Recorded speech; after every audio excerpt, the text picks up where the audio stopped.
So we're all sitting comfortably. We can begin. Order. Selene Saxby to move the motion. Selene.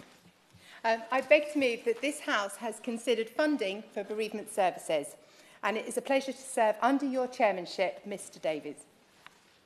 At the end of March 2020, as we had just entered the first lockdown, I was contacted by a constituent, Michaela Willis, and today I want to share Michaela's journey from that point.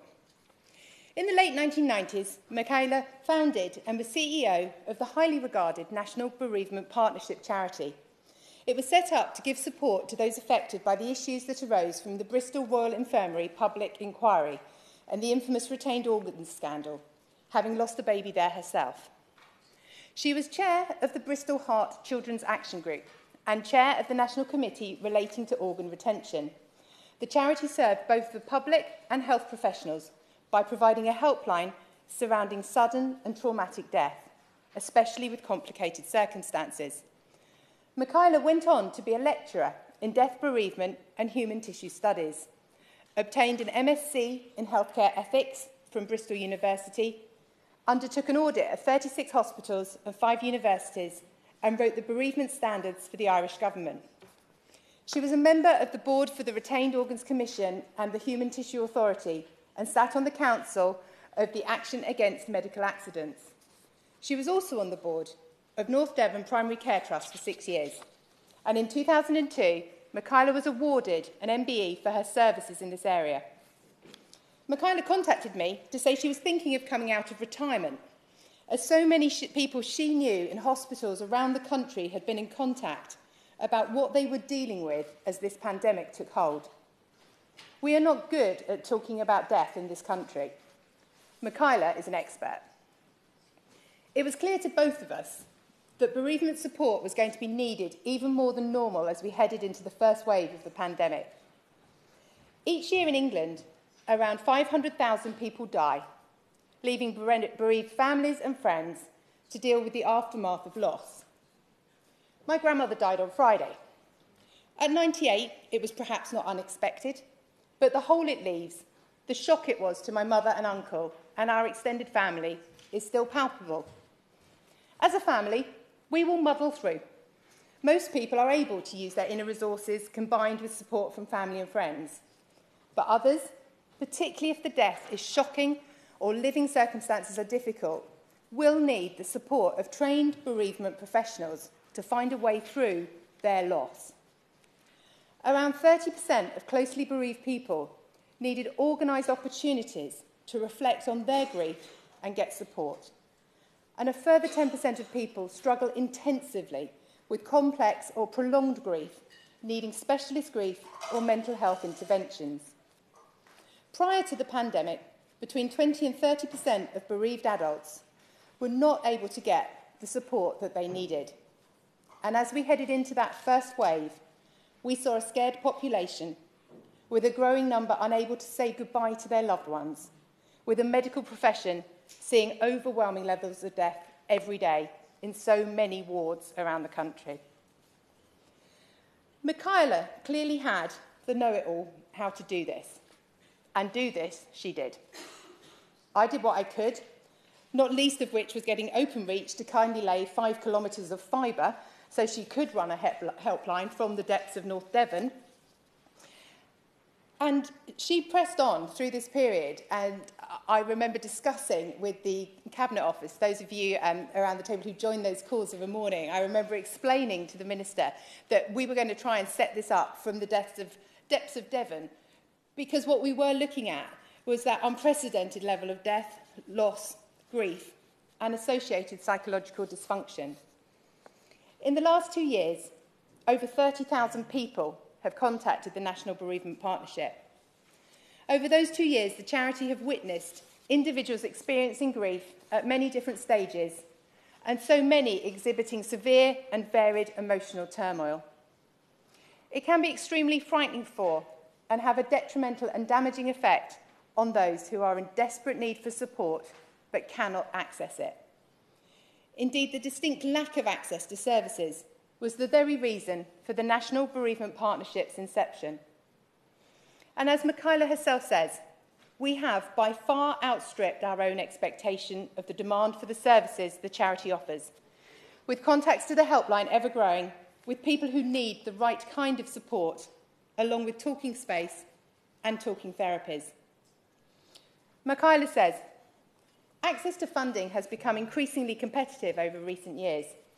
With bereavement, it appears secondary to charities supporting life-saving treatments and heart-wrenching causes. Michaela says, in the 25 years I have worked in the sector, many will have heard me say, death is not sexy, for want of a better phrase, but sadly it is fitting. Media also plays a significant role in impacting on where donors place their money, and supporting a charity with either a feel-good story or a brutally heart-wrenching story is frequently more favourable to bereavement. There is an increasing gulf in the funding capacity and the increase in the charity's contacts who are so desperate for help. The charity have had to pause their waiting list for counselling as they cannot meet demand.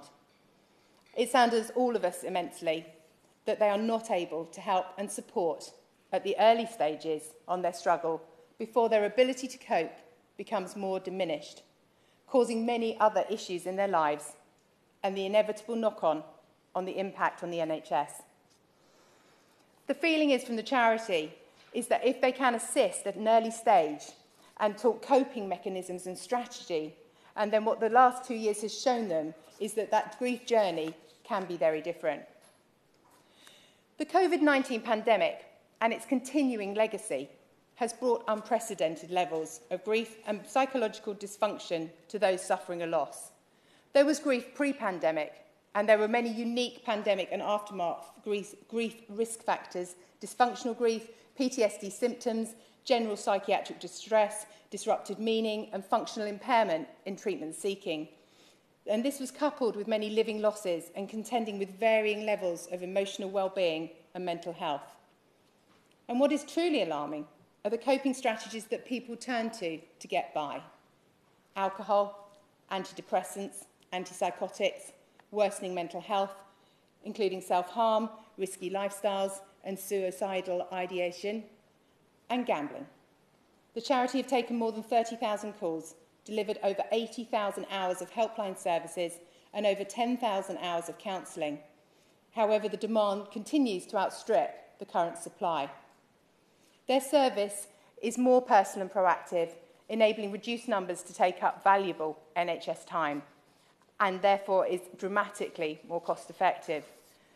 They describe many of the callers who have evidenced PTSD symptoms, psychiatric distress, and functional impairment, and a smaller but still concerning percentage have reported clinically significant symptoms of dysfunctional grief. It is imperative that access to talking therapies is available, and the counsellors at the National Bereavement Partnership strive to address the breadth of psychiatric distress in those bereaved by a COVID-19 death and its aftermath, and hone their skills in promoting meaning, making in the wake of the trauma and loss generated by bereavement in the pandemic. Living losses have dramatically compounded grief, and in some cases have taken a life of their own. Being bereft by significant losses in their life, loss of job, furlough, loss of way of life, loss of home, debt, loss of relationships, just the loss of normality as we once knew it. Indeed, now there are substantive increases in the cost of living, creating changes that are increasing anxiety for people. The charity describe having an abundance of calls from those who have lost loved ones by suicide and their struggle at being left behind. Sadly, they also receive more calls than they would like from those contemplating suicide because of personal loss. They work with any support they have and look to find additional support. Those who suffered losses during COVID times that missed routine treatments or were affected by a sudden and traumatic death also have complications on their own journey, as the expected passage of such an event was not as it should be, and services were more skeleton than normal. The charity say they were in the position to provide 105 hours of helpline service a week and 12 sessions of counselling to those heavily triaged callers who were in need. But as a victim of their own success, they are having to signpost many of the callers onto a waiting list or to other charities as they are unable to keep up a sustainable funding flow for several reasons. The callers they put on a waiting list they feel are the most able to wait, or they can refer to other services. However, these are already full, and people end up in this never-ending merry-go-round of being passed about. And that was the very reason this charity set themselves up in the first place. However, due to the lack of funding they are currently experiencing, their helpline output has also had to be reduced. They can instantly lift back up to full capacity at a moment's notice. All of the team are on standby. Voluntary support is invaluable, but not sustainable for optimum service delivery. They feel they have been let down by grant funders who promised significant funds to the charity, but were then diverted to other worthy causes, notably Ukraine.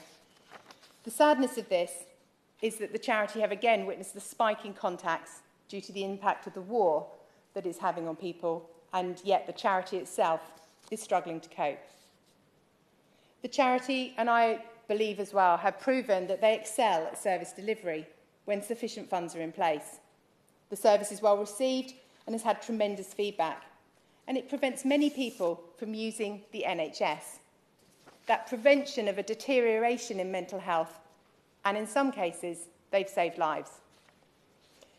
Sustainability has been problematic. The charity feel their cause is not feel good, and they find that hard to sell to potential funders. I think it's also important to recognise at this point how many charities through the pandemic have struggled to raise funds in very difficult fundraising circumstances.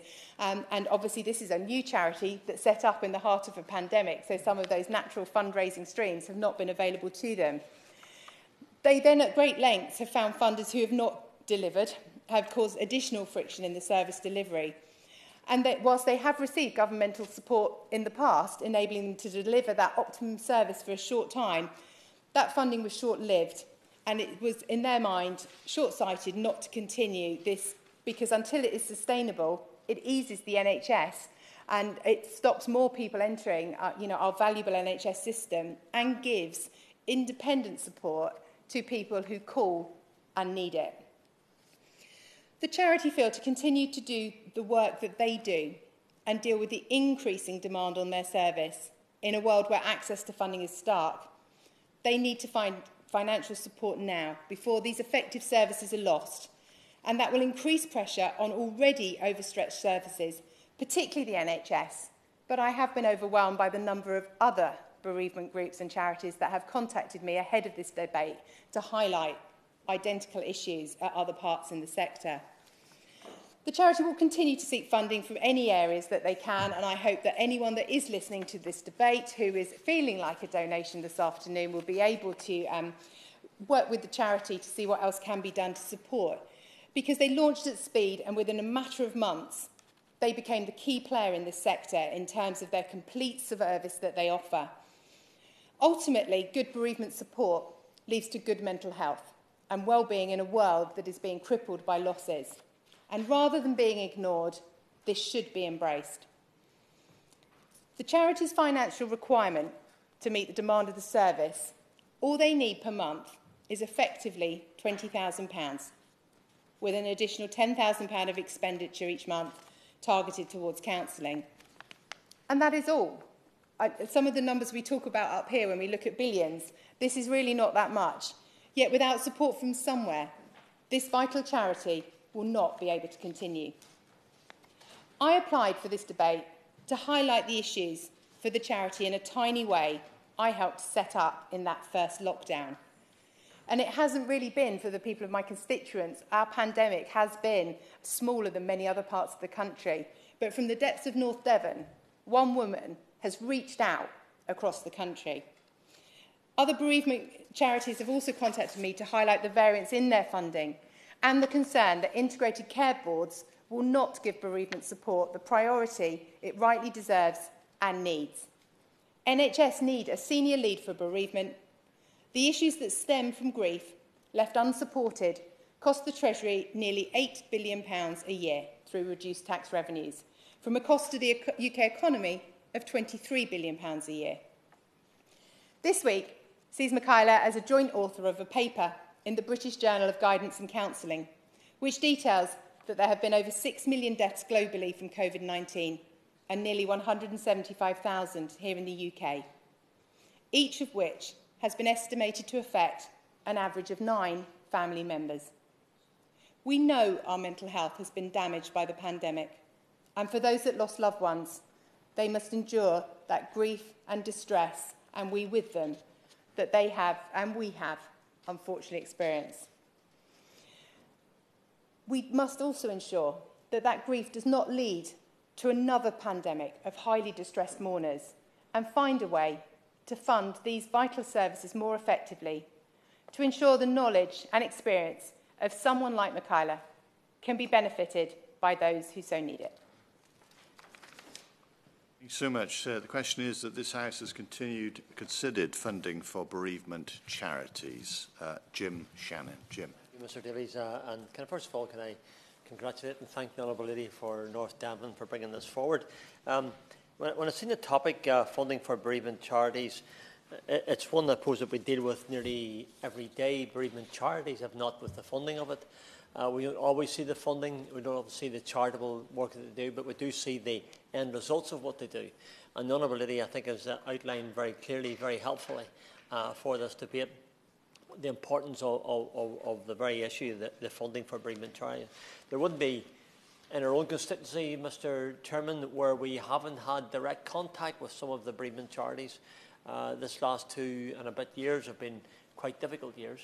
There have been years where death has been much more apparent to us all, and across this great United Kingdom of Great Britain and Northern Ireland, we've had 160,000 people have died due to COVID-19, where just over 4,000 of them have been from Northern Ireland. I'd be aware of working with some of the, I'm going to mention some of them here, some of the bereavement charities that do fantastic work. This is by no means an easy topic, and it's certainly not. There are often no words to describe the pain of losing a loved one. And maybe as elected representatives as well, we tend to deal with that more than most, because people come to us with their issues. And also you feel the pain of those who have lost loved ones. So it's something that we will all feel and experience at some time in our life. There is no rule book when it comes to coping with loss. There's no parameters or rules you can do or ways you can follow. The one thing you always need is support from your family, support from your friends, and support from your elected representatives, which obviously the Honourable Lady for North Devon does in spades.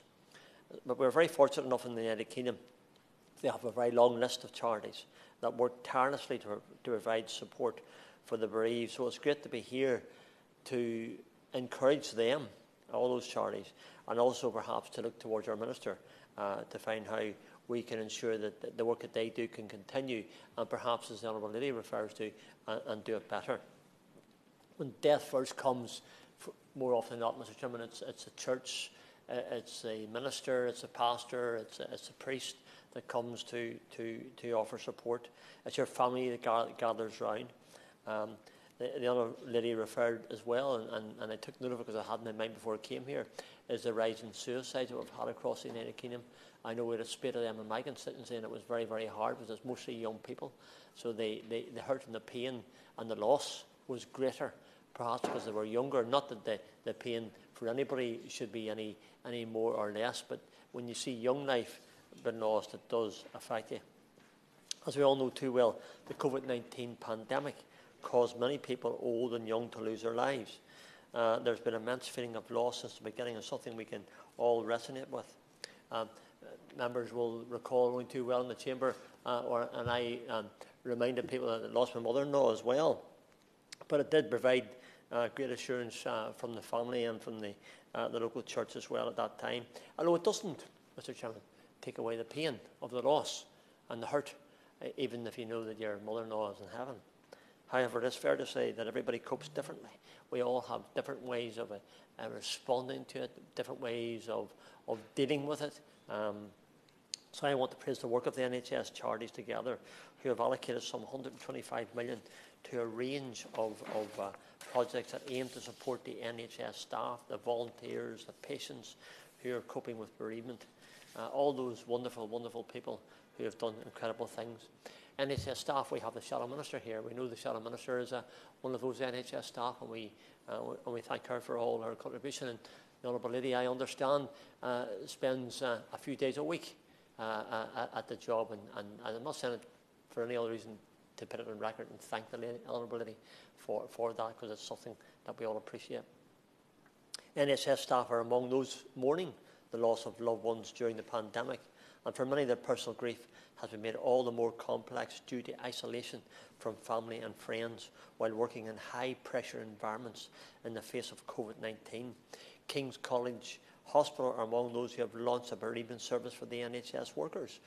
Again, an example of they recognise the pain, the soreness, the hurt that there is amongst their staff members, and they've responded in a way that's positive. The service offers free telephone and face-to-face support for the relatives, for the partners and the friends of any patient who died in the Trust hospitals during COVID-19. Again, an example of others that have started things that weren't there before to respond and help. Back home, each social care trust as bereavement services the public can avail of. Charities back home such as Cruise Bereavement Care, a group that I work with regularly, as I do with Mary Curry, the Samaritans, and Compassionate Friends are only a couple of the names that have proven instrumental in providing support. Naming them all, I believe today, as I've done on these four, is all well and good, but to ensure they can carry their service, we may, I believe, rely on one day as our duty, I believe, to ensure that they are financially stable to do so. So the Honourable Lady is right to bring this forward, and again we look to the Minister for that response. The stats state that on average some 26% of people want to talk about their grief but don't know how to speak about it or indeed to talk to a professional. So there are some people out there who have never been able to cope, and I believe we must try and do something for them. The support is out there and there is no stigma around it. Bereavement is an issue which will not go away, but to prevent further hurt in terms of mental health deterioration, self-harm, or even suicide, as the Honourable Lady for North Devon referred to in her contribution at the beginning.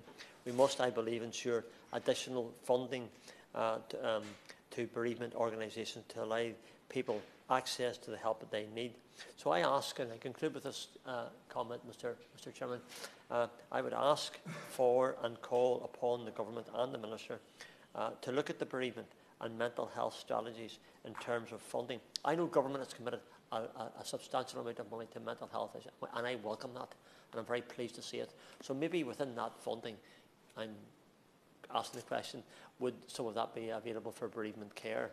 If it is, then we might find a way of maybe trying to help and answer the questions that the Honourable Lady has referred to. And look at the mental health strategies in terms of funding, returning to work after a bereavement, and readily accessible schemes across the whole of the United Kingdom. It is something that we will all have to face someday. We may face it, we'll face it ourselves, we'll face it for those close to us, we may face it multiple times. But bereavement charities are central to that process of healing, and the funding and the strategy to respond are therefore critical. And this is why this debate today is so very, very vital and so very important. I congratulate the Honourable Lady on bringing it forward. I look very much to the other contributions, and especially look forward to the Minister's response. Thanks so much. Thank you so much for that. Now can I invite SNP spokesperson Stephen Bonner. Thank you very much. It's a pleasure to see you in the chair today, Mr Davis. And I'll also thank the Honourable Member for North Devon for bringing forward such a vital debate that has unfortunately become much greater importance over the last couple of years. The death of a loved one is a pain that haunts us all, and for many it can have a deeply profound impact on their lives. And we must recognise that COVID-19 has added urgency to our understanding of grief and the importance of bereavement support. Bereavement support can take a number of different forms, as we've heard, from formal methods of support such as prescription drugs and counselling, to informal methods with family and friends' advice in managing grief. Everyone experiences grief differently, and it is not a linear process, meaning that support needs to differ from person to person, case to case, and may indeed change over time. The recent Sue Ryder research into a better route to grief within the UK found that 70% of people could not access the support that they would have liked to.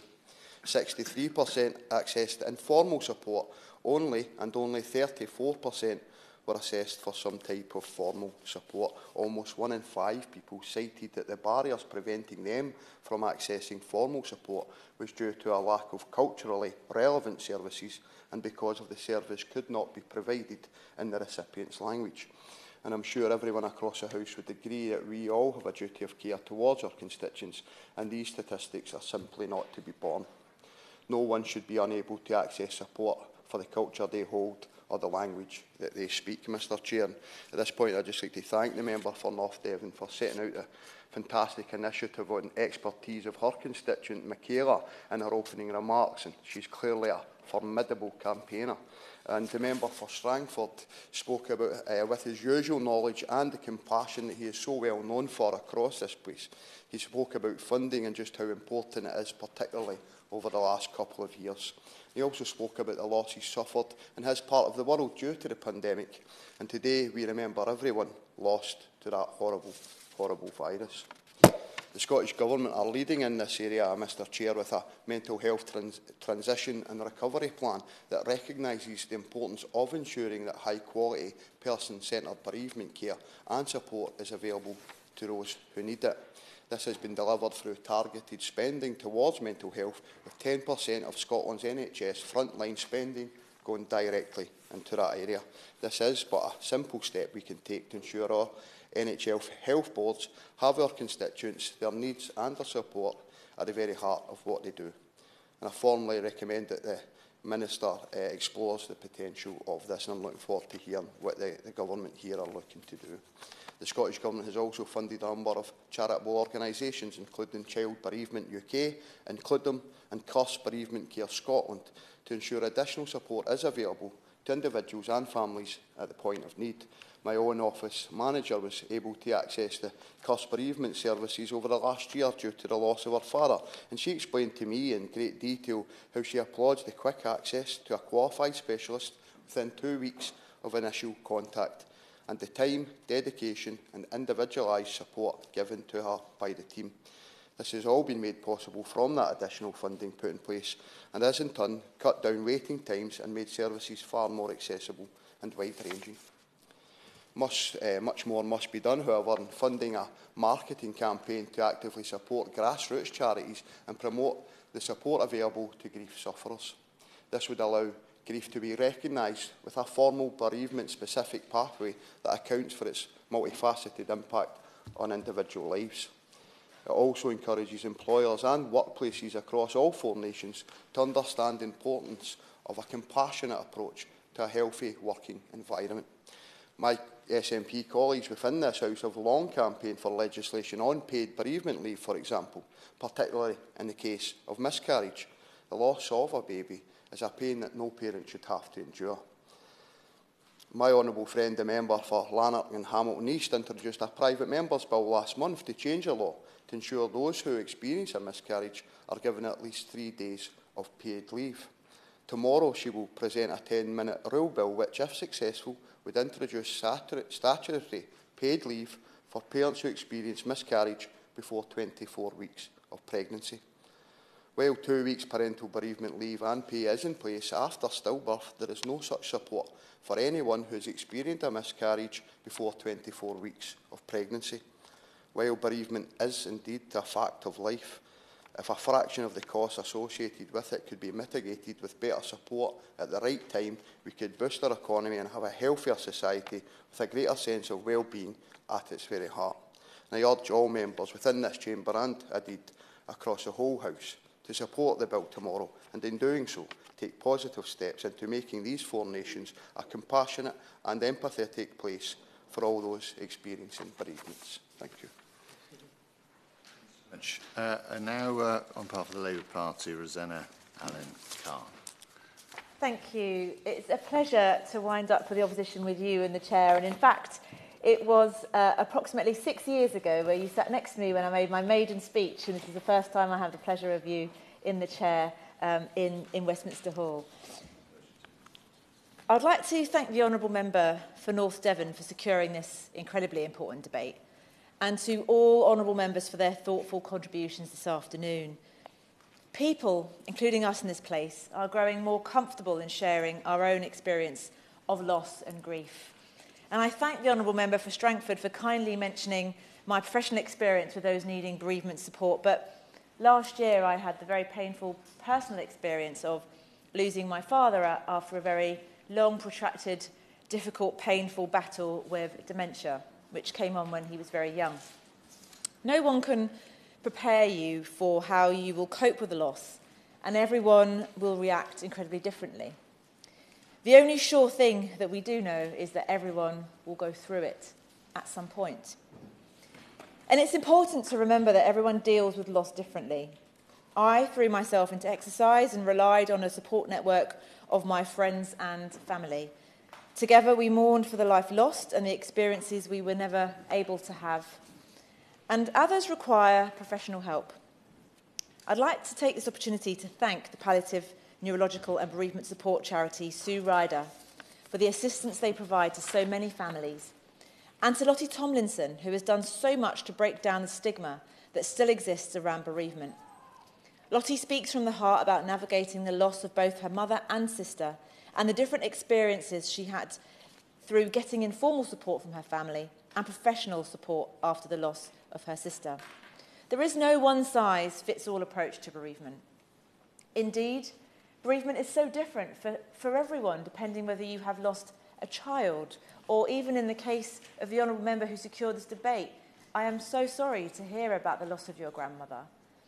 And no amount of comments like, she would have had a good innings, can take away from the pain and loss that you feel, because your family had her in their lives for 98 years. And that really counts for something. And all the love and support from us to your family at this time. The pandemic robbed so many families of the opportunity to say a final goodbye. And this has had a profound impact on people's ability to grieve.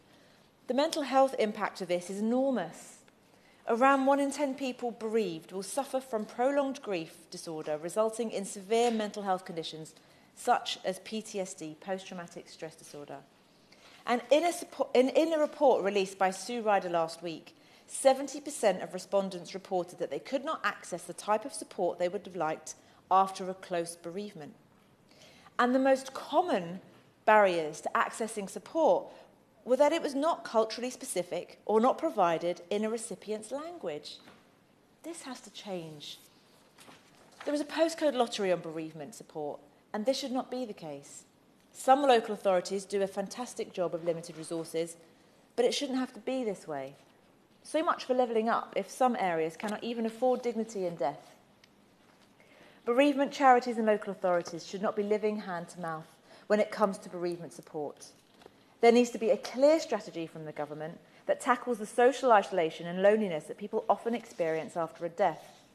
It must ensure that all family members are provided with information about bereavement support services and in all appropriate languages. In A&E, where I work, when a patient dies, there is all too often so little joined up working. I know local bereavement organisations and I'm able to signpost loved ones to them, but not everyone is able to do that. This is where the development of a specific bereavement pathway would be incredibly useful for frontline workers. It could ensure relatives are given the information that they need at a time of crisis, both in hospital and by GPs and by charity services. This would help healthcare professionals find the right support for anyone who has experienced a bereavement and should be supported by a public health campaign to promote awareness of the different services available.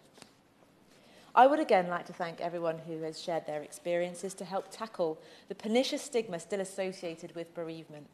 It's clear there is still a long way to go to ensure bereavement services get the support that they need in order to support all of our communities at their darkest hour.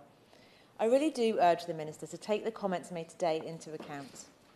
I know that the UK Commission on Bereavement is currently working to analyse and understand all the evidence that they have received, and I look forward to their report when it's released this year. Experiencing the death of a loved one is one of the hardest things a person will go through. And unfortunately, the last couple of years has made this an all too stark reality for too many people. The humanity was stripped out of grieving, and it's high time it's put back. Thank you. And finally, last but not least, Minister Gillian Keegan. Gillian. Thank you very much, Chair, and it is indeed my first time and a real pleasure to serve under your chairmanship. And I'd also like to congratulate my honourable friend, the member for North Devon, for securing this important debate and using her voice to support a local charity and their role in helping people all the way through the pandemic, and indeed her role in getting broadband to so many of her constituents at such a vital time. I'm sure they're very grateful. It is vital that bereavement support is available and accessible to those who need it and when they need it. People who have been bereaved navigate their grief in different ways. We've just heard some moving testimony from my honourable friend, the Shadow Minister, for Tooting, the member for Tooting, about the sad death of her father, and I'd also like to pass on my condolences at his untimely death as well. However, she threw herself into exercise, and for some people, they can manage their grief in that way with the support of loved ones and family and friends. Our role as government, though, is to signpost the options for support to help people through this journey, however they need that. Probably all of us have suffered a bereavement, and I understand how overwhelming the emotions associated with grief can be. From conversations with bereaved people, bereavement support organisations and my policy officials, I know that there is still more to do to overcome the stigma of grief. As part of their Time to Grieve campaign, Independent Age recently came to the Department of Health and Social Care to deliver an open letter to me about the importance of emotional support services. I was pleased to meet with their representatives from Independent Age, as well as a number of bereaved people that had made the journey to the department in Victoria Street to join them. It was deeply moving to hear of their harrowing stories of loss and grief, including people who had been very sadly bereaved by COVID-19, and hearing how much all of the restrictions impacted their ability to go through the usual difficult but the normal mourning and grieving processes. I gained so much from this experience and the conversations that I had, and I would like to thank those. I know it wasn't easy for them to come. They took a great deal of time, and it took a great deal of strength to share their stories as well. However, I know that many still feel unable to speak up about their grief as well, and we must encourage people to have those conversations about their feelings and experiences, whether this be with personal support networks or with specialist bereavement support organisations. There is no quick fix for grief, but as a society, we can collectively tackle this stigma and make it easier for people to share their feelings and seek the support they need. At the start of the COVID-19 pandemic, the government recognised the unparalleled circumstances and the need for additional bereavement support due to the increase in deaths. And as the pandemic progressed, we recognised that the restrictions on social contact in place to limit the spread of the virus disrupted the grieving process for many, and this made it much more difficult to say goodbye and led to some people experiencing more complicated grief. In 2021-22, as part of the wider package of mental health support, we provided over £10 million of funding for mental health charities, including several bereavement support organisations. And one of the organisations to benefit from this funding was the National Bereavement Partnership, who the Honourable Member for North Devon has referenced in this afternoon's debate. I know the National Bereavement Partnership was able to achieve some invaluable outcomes with this funding. They bolstered their capacity to provide support for those suffering with mental ill health and anxiety because of a bereavement. And they were able to provide support through their helpline, a befriending programme, signposting service and therapeutic interventions.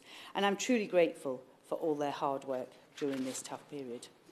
Other organisations funded by the government during this time were also able to achieve some fantastic outcomes, such as increased signposting, online resources and training events, and increased capacity to run helplines and web chats. And they were also able to advise people that something that maybe not everybody knows, but the NHS talking therapies, you can now self-refer. So if you go onto the NHS website and to Google talking therapies, you can self-refer to get that support if required. Due to the wider fiscal and economic context, we were not able to extend the additional grant funding to bereavement support organisations beyond March 2020. It was for a specific period. And outside of the extraordinary circumstances of the pandemic, bereavement support services are commissioned locally based upon the needs of the local population. We do know, though, that in the past it's not always been clear whether the clinical commissioning groups or local authorities were responsible for providing or commissioning bereavement support, and as a result it could sometimes fall through the cracks.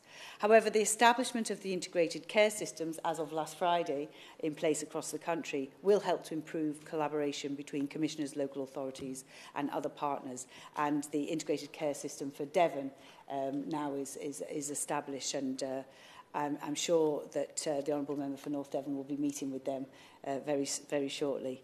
The Honourable Member will also be pleased to hear that we've added palliative care services to the list of services that an integrated care board must commission to ensure a consistent national approach and support commissioners in prioritising palliative and end-of-life care. To support this, NHS England will be introducing new statutory guidance as well as technical guidance and tools which will include bereavement support as part of a wider package of palliative and end-of-life care services. I was very interested to hear about the many achievements of Michaela Willis and how many people she has personally helped. But it was also sad to hear the powerful testament that the National Bereavement Partnership have had an abundance of calls from those who lost loved ones, including by suicide, and also those from those contemplating suicide because of personal loss. The NHS long-term plan has ensured that every local area now has services for suicide bereavement support. By the end of this year, these services will proactively communicate with bereaved families within days of a sad death to offer their support. The government can also provide better support in other ways. For example, we know lower numbers of people from minority ethnic groups access bereavement support services. So we're working with the National Institute for Health Research to commission research into the barriers that prevent minority ethnic groups from using these services. And that bid is backed by at least £350,000, and we expect the findings of this research in 2024. The Honourable Member, my honourable friend, the member for Devon, North Devon, also highlighted that many people may experience complex grief. We recognise this and are working with the National Institute of Health Research on other areas related to bereavement support, such as prolonged grief disorder, where further research could be commissioned, and we'll continue to work closely with the bereavement support sector on this. In June 2021, in response to the pandemic and the societal impact of the huge numbers of individuals and families suffering a bereavement, the UK Commission on Bereavement was established. Its remit is to explore issues and make recommendations to government on how to better support bereaved people. Alongside launching calls for written and oral evidence from bereaved members of the public, the UK Commission is also informed by a lived experience advisory forum, and they're also working with the stakeholders in the sector via a steering group. I've met with the Commission and I'm awaiting the publication of their report in September. Knowing the extent to which their report is informed by the voices of the bereaved, I really do look forward to reading their findings and their recommendations, and I've committed that the Government will formally respond to the Commission's report. I've been actively engaging with a range of bereavement support stakeholders. Their main concern was about a lack of join-up across government departments on areas that impact bereaved people. We have listened to and acted to address this. I directed my officials to set up a cross-government working group to discuss cross-cutting issues that relate to bereavement support. And I'm pleased to say that the working group first met earlier this year with representatives from 10 government departments. The working group continues to meet on a regular basis and has also met with the UK Commission to discuss their initial findings. This pandemic has been the largest public health challenge of the past 100 years. Its legacy is clear. Through the thousands of bereaved families grieving the loss of a loved one. Because of this, bereavement will form a central component of the public inquiry into the government's handling of COVID-19. As a government, we are working with the bereavement sector to ensure support is available for those who need it. We must break down the barriers to accessing bereavement support for factors such as ethnicity. Our research with the NIHR will help us do that. And I would like to thank all of those who have been bereaved of friends, families and loved ones and have shared their deeply personal experiences with me, either directly or through the UK Commission on Bereavement. And to all bereavement support organisations, I want to say thank you. The services you provide are vital for your communities. I encourage bereavement support organisations to reach out to their local integrated care system to understand the support on offer and how they can help deliver bereavement services. And finally, to the Honourable Member, my friend, the Honourable Member for North Devon, I'm truly sorry to hear about the loss of your grandmother, and my condolences to you and your family. I too lost my grandmother, nearly as old at 96, and I still have her as my screensaver on my phone, so it cheers me up every time I switch the phone on. But it is still very sad, and it is a loss that's very keenly felt. And I want to thank her for her strength in bringing forward this important debate, for championing her local charity, and hopefully the information I provided will be instructive so she can carry on those discussions with the integrated care system in Devon. Thank you very much. Thank you. Can I invite Slane Saxby to wind up? Slane. Thank you, and thank you, Mr Davies. It's a pleasure to have you in the chair. And I'd just like to take the opportunity to thank the Minister for her words, and I do hope that this is the start of a conversation, and that by talking about some of these difficult things that appear in this place, that we are able to move these things forward. And I'd like to thank the Honourable Member for Tooting. My grandmother was one of your constituents, and to also have the opportunity to place on the record, and thank you to all members for their kind words this afternoon. And I would dearly like to make this a tribute to my grandmother, Mrs Doreen Fitch. Thank you so much. The question is that this House has considered funding for bereavement charities. As many as are that are opinion say aye. On the contrary, no. I think the ayes have it. The ayes have it. Order. Thank you. Bye-bye. Thanks.